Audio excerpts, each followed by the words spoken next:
Good afternoon বন্ধুরা। আজকে hashtag আমরা সকলে আমাদের বিষয় দিয়েছে সুস্মিতাজ পজিটিভ ভাইবসের সুস্মিতা। তো সুস্মিতার দেওয়া আজকের বিষয় হচ্ছে যে হঠাৎ করে না চাইতেই যদি কিছু পেয়ে যাও তাহলে তোমার রিয়াকশান কীরকম হবে।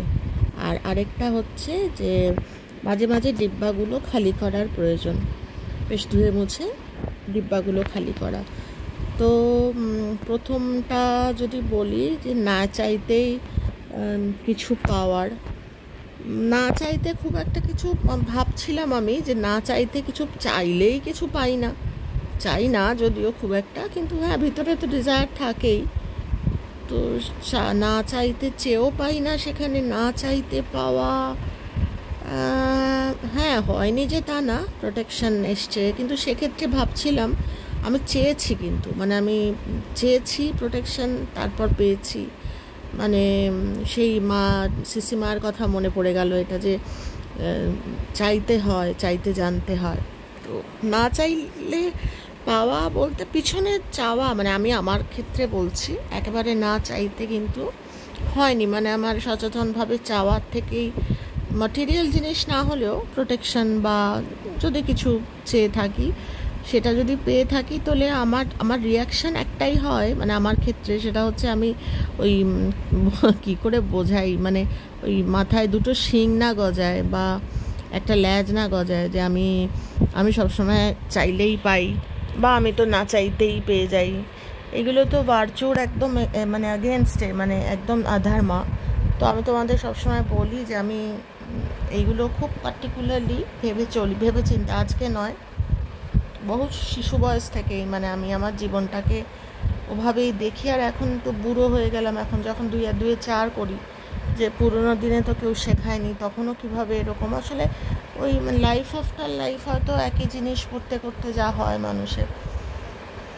দেখো ঝগড়া করছে, এই দেখো এখন জানি না এ কি গত জন্মেও ঝগড়া করেছে তাই এই জন্মে সেটা আমি বলতে পারবো না, কিন্তু আমি আমার কথাটা বলছি। আমি পার্টিকুলারলি চিন্তা করছিলাম যে আমি না চেয়ে কিছু খুব একটা পাইনি, যে কোনো জিনিসই চেয়েছি সেটাই পাইনি, আবার যখন কিছু জিনিস আমি চেয়ে পেয়েছি সেটার পিছনে কিন্তু আমার একদম পার্টিকুলার ডিজায়ার ছিল, সেটা যে কোনো রকম, বাঁচাও আমাকে বা এরকম, বা আমাকে প্রোটেকশন দাও, এই ধরনের।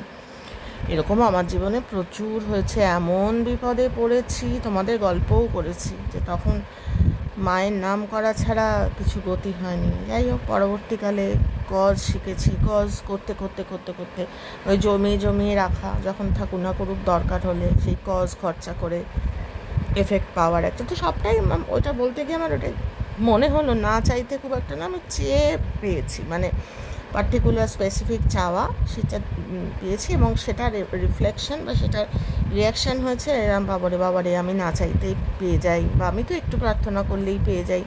আমার জন্য অত সহজ নয়, আমাকে অনেক চেষ্টা করলে তবে গিয়ে আমি পাই। তবে সেটা শেখাইও আমার বাচ্চাদের, আমি সেটাই শেখাই। তো আমি কখনো দুটো শিং বা একটা ল্যাজ গজায় না, যাতে ওটা আমি সবসময় আমার রিয়াকশান ওটাই, যে আমি যেন কখনো এটা না বলি আমি তো না চাইতেই পেয়ে যাই, ওরে বাবারে আমি এটা বলতে খুব ভয় পাই। তো আমাদের হ্যাশট্যাগ আমরা সকলে আমরা আমাদের মনোভাব বলি, তো আমি এটা আমার ক্ষেত্রে বললাম।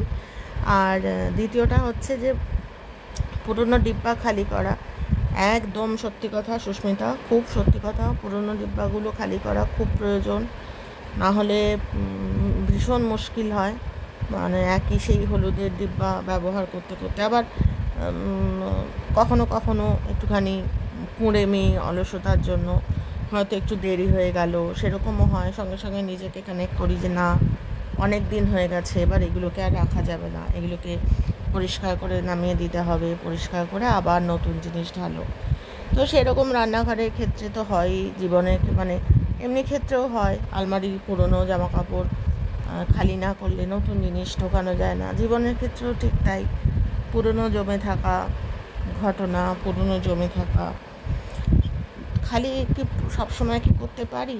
এই আজকেই যেরকম এখন কথা বলছি, পুরনো ডিব্বায় আমার সেই বাড়িগুলোর কথা মনে পড়ছে, অত সুন্দর দুটো বাড়ি নিজের হাতে গোছানো, সেই ডিব্বা কিন্তু আমি এখনও খালি করতে পারিনি। মানে আমি যদি বলি আমি একদম সাধু, আমি এনলাইটেন আমি একেবারে উইকেন্ড আমি পুরো খালি করে ফেলেছি। It is not like that.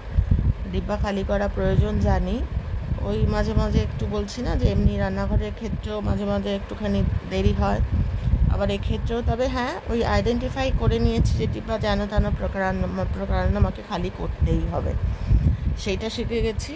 তো মনে মনে ভাবছিলাম যে পুরনো বাড়িটার কথা যখন মনে হচ্ছিল, তখন মানে মনে হয় মাঝে মাঝে, তখন যাতে মনের মধ্যে কোনো বিগ্রাজিং ওই অ্যাটিটিউড না আসে, যে এটা তো আমি ঈশ্বর, আমি তো সাথে করে বাড়ি নিয়ে আসিনি, ঈশ্বর দিয়েছেন, ঈশ্বর নিয়েছেন, আবার যদি আমার পাওয়ার থাকে আমি আবার পাবো, এইভাবে নিজেকে কানেক্ট করি। যে কোনো কিছুতেই রিয়াকশানে যেন আমার সবসময় চেষ্টা করি যে একটা সাবলীল বা একটা সুন্দর এমন জিনিস যেটা আমি মানুষের সাথে শেয়ার করতে পারবো, এমন কিছু মানে অনুভূতি যেন না আসে যেটা আমি মানুষের কাছে গোপন করতে হয়, সেটা আমি করি না কখনো।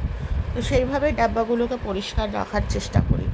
এবং যেগুলো বলছি তো, যেগুলো আমার ক্ষতি করে দেবে, যে পুরনো জিনিস একেবারে ফাঙ্গাস ধরে গেছে মানসিকতায় বলো বা যাই, বা খারাপ হয়ে গেছে, এক্সপায়ারি এসে গেছে, সেগুলোকে ডিসকার্ড করে দিই। এইভাবে ডিব্বাগুলোও খালি করি। আর জীবনের ডিব্বা খালি করার কথা তো বললামই, সব সময় একটা চলতে থাকে, নতুন জিনিস না ঢোকাবো, পুরনো জিনিস না খালি করলে, পুরনো ধ্যান ধারণা বা পুরনো যে আমাদের চিন্তাভাবনা, সেগুলোকে ডিব্বা মানে তো সত্যি কথা আমাদের শরীরটাই ডিব্বা, এটার মধ্যেই সব কিছু চলতে থাকে। তো সেই ডিব্বা খালি করার চেষ্টা করি, স্পেশালি পুরনো ধ্যান ধারণা সেগুলোকে চেঞ্জ করে নতুন ধ্যান ধারণার মধ্যে থাকার চেষ্টা করি। তো এটাই বললাম সুস্মিতা, আমি জানি না আমি ঠিকমতো জাস্টিফাই করতে পারলাম কি না, কিন্তু চেষ্টা করলাম। খুব সুন্দর টপিক দিয়েছো তুমি, আরও টপিক দাও।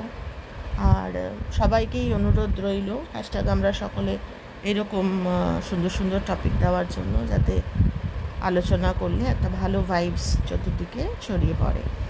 তো আমার অনুভূতি বা আমার উপলব্ধি আমি শেয়ার করলাম। ভালো থেকো তোমরা সবাই, আর প্রত্যেকে কিন্তু কজে থেকো।